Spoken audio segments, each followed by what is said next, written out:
komunikator, perkenalkan saya Mezai Puspita Maharani, salah satu mahasiswi komunikasi digital dan media angkatan 60 Sekolah Vokasi EPB University. Selamat datang di video saya hari ini, di mana kita akan menjelajahi dunia komunikasi. Nah, sebelumnya komunikasi itu apa sih? Komunikasi adalah suatu proses penyampaian informasi, baik itu pesan, ide, dan gagasan dari satu pihak ke pihak lainnya. Selanjutnya ada pandangan umum tentang komunikasi. Komunikasi merupakan tindakan atau kegiatan yang dilakukan untuk mentransfer informasi dari suatu tempat, orang, atau kelompok ke pihak lainnya. Nah, selanjutnya ada tujuan dari komunikasi dalam berbagai situasi antara lain. Yang pertama, untuk mengirimkan pesan, mengirimkan informasi dari satu pihak ke pihak lainnya. Yang kedua, untuk mengatasi kesalahan yang mungkin terjadi antara pengirim dan penerima. Yang ketiga, untuk mengembangkan hubungan antara pengirim dan penerima. Dan yang terakhir, untuk mengembangkan kemampuan komunikasi antara pengirim dan penerima. Dan yang terakhir ada bentuk komunikasi. Bentuk komunikasi dibagi menjadi dua, yaitu verbal dan non-verbal. Jika verbal, suatu bentuk komunikasi yang menggunakan kata dalam bahasa baik secara lisan maupun tulisan. Tujuannya adalah untuk menyampaikan pesan secara jelas dan tegas. Di dalam komunikasi verbal, penggunaan bahasa perlu diperhatikan dengan memperhatikan konteks. Sedangkan non-verbal, suatu bentuk komunikasi tanpa menggunakan kata namun menyampaikan pesan tertentu. Komunikasi non-verbal biasanya disampaikan melalui simbol yang ditunjukkan, melalui gestur, atau hal lain selain kata-kata. Komunikasi nonverbal juga menjadi pendukung dalam memberikan makna pada pesan verbal serta dapat diinterpretasikan dengan berbagai makna tergantung situasi dan konteks. Ngomongin tentang komunikasi, kita semua pasti pernah mengalami momen di mana komunikasi terasa sulit, bukan? Nah, di video ini kita akan membahas tips dan trik praktis untuk mengatasi kesulitan dalam berkomunikasi. Tujuannya untuk memberikan wawasan tentang berbagai cara untuk meningkatkan keterampilan komunikasi kita sehingga dapat lebih lancar berinteraksi dengan orang lain. Sebelum masuk ke topik pembahasan, mari kita dengarkan pengalaman nyata dari seorang kerabat saya yang pernah menghadapi kesulitan dalam berkomunikasi.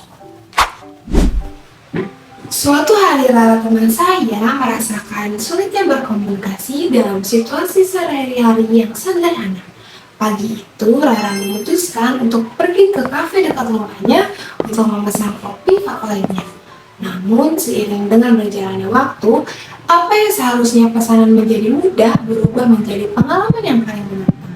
Ketika tiba giliran Rara, dia mulai merasa ragu dan gugup. Rara ini tidak tahu kenapa, tapi kata-kata yang biasanya keluar dengan lancar seperti terjebak di tenggorokan. Rara berusaha menyampaikan pesanan, tapi kata-kata yang keluar dengan canggung dan terkadang terdengar tidak jelas. Barista dengan sabar mencoba memahami pesanan Rara yang terputus-putus. Wajahnya mencerminkan kebaikan hati, tetapi Rara merasa semakin frustasi karena kesulitan ini. Pada akhirnya, Rara memberikan pesanan yang berbeda dari yang seharusnya dia minta. Situasi sederhana ini mengingatkan saya bahwa komunikasi bukanlah hal yang selalu mudah. Bahkan dalam interaksi sehari-hari, terkadang tekanan atau rasa gugup bisa menghambat kemampuan berkomunikasi kita. Meskipun pada dasarnya kita tahu apa yang ingin kita sampaikan. Dari cerita tadi, kira-kira kenapa ya seseorang terkadang berada di situasi sulit berkomunikasi? Inilah 5 faktor yang kemungkinan terjadi. Yang pertama, kesalahan yang tidak disadari. Seseorang bisa menjadi malas berbicara karena tidak menyadari bahwa mereka telah melakukan kesalahan. Aduh, capek banget, tugas banyak banget. Aku juga capek banget. Kamu udah belum? Tugas matematika, Inggris, bahasa Indonesia. Yang kedua, stres dan kelelahan. Stres dan kelelahan dapat membuat seseorang kesulitan dalam merangkai kata-kata. Mezaya, Ibu, materi presentasi hari udah siap belum ya? sudah Bu, sedang dikerjakan. Judul materinya apa? Judul materinya tentang pengadaan. Pengadaan apa ya? Sebentar ya Bu. Yang ketiga, takut dinilai atau dihakimi.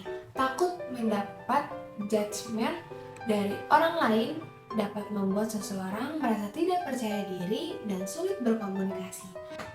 Anak-anak, hari ini kita akan membahas tentang komunikasi. Ada yang tahu nggak sih pengertian komunikasi itu apa? Gak usah deh, daripada nanti salah. Coba Mezaya kayaknya mau ngomong deh. Nggak jadi, Bu. Dah, ngomong aja. Nggak jadi. Yang keempat, terlalu perfeksionis. Seseorang yang terlalu perfeksionis dapat merasa takut gagal dan sulit berkomunikasi. Kamu lagi apa? Ini aku lagi bikin PPT untuk presentasi hari ini. Menurut kamu bagus gak? Menurut aku udah bagus. Enggak, ini masih kurang bagus nih kayaknya. Coba, udah bagus belum? Udah sih, kalau menurut aku sih udah. Menurut aku belum. Ini kayaknya harusnya warnanya biru deh. Ini juga harusnya kuning. Yang kelima, kondisi kesehatan.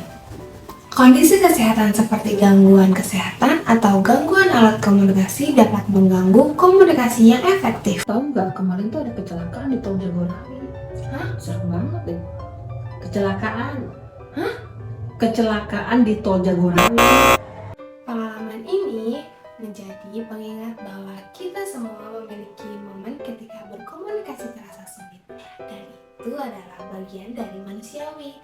Hal ini juga mendorong saya untuk lebih memahami orang lain yang mungkin mengalami kesulitan serupa.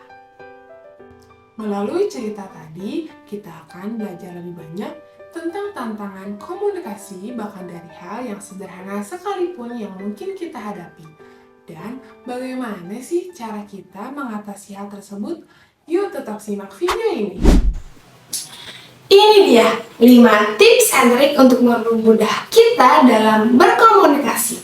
Yang pertama ada self-awareness. Memahami bahwa kesulitan berkomunikasi adalah sesuatu yang normal dan manusiawi, sehingga tidak perlu terlalu keras terhadap diri sendiri. Nah, gimana guys hasil pertemuan diskusi Facebook kita hari ini? Ada masukan nggak? Menurut aku, kita harus rajin latihan supaya kita bisa lebih bagus penampilannya dibanding kelompok lain. Yang kedua, ada mengelola emosi, menyadari ketegangan dan gugup dan mencoba mengelolanya dengan tenang agar tidak menghambat kemampuan berkomunikasi kita. Mezaya, silakan maju ke depan untuk presentasi. Baik, Bu.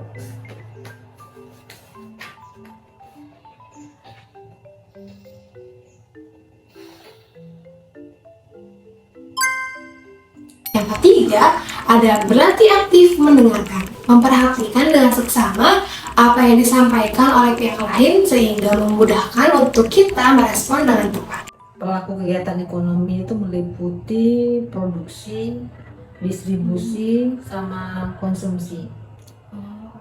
Dimana yang berperan penting itu adalah produksi untuk menghasilkan barang, untuk meningkatkan nilai jual di satu barang. Distribusi. Yang keempat, perasaan terbuka menerima kenyataan bahwa tidak selalu bisa sempurna dalam berkomunikasi dan tetap terbuka terhadap pembelajaran dari setiap pengalaman. Yang kelima, memanfaatkan bahasa tubuh, menyadari ekspresi wajah dan gerakan tubuh untuk memberikan sinyal positif yang dapat mendukung pesan yang ingin disampaikan. Teman-teman, besok jangan lupa kita upacara di lapangan ini jam 7 pagi. Pokoknya jangan sampai ada yang telat. Jangan lupa besok pakai atribut topi, dasi, gesper, jangan ada yang ketinggalan. Oke? Nah, kita telah menjelajahi berbagai tips dan trik untuk mengatasi kesulitan dalam komunikasi. Ingatlah bahwa komunikasi adalah keterampilan yang dapat ditingkatkan melalui kesadaran dan latihan terus-menerus. Pesan utama kita hari ini adalah berkomunikasilah dengan empati aktif, mendengarkan, dan terbuka terhadap pembelajaran. Terima kasih telah bergabung dalam video ini. Jangan lupa untuk share video ini kepada teman-teman yang mungkin juga mengalami hal serupa. Sampai jumpa di video berikutnya. See you!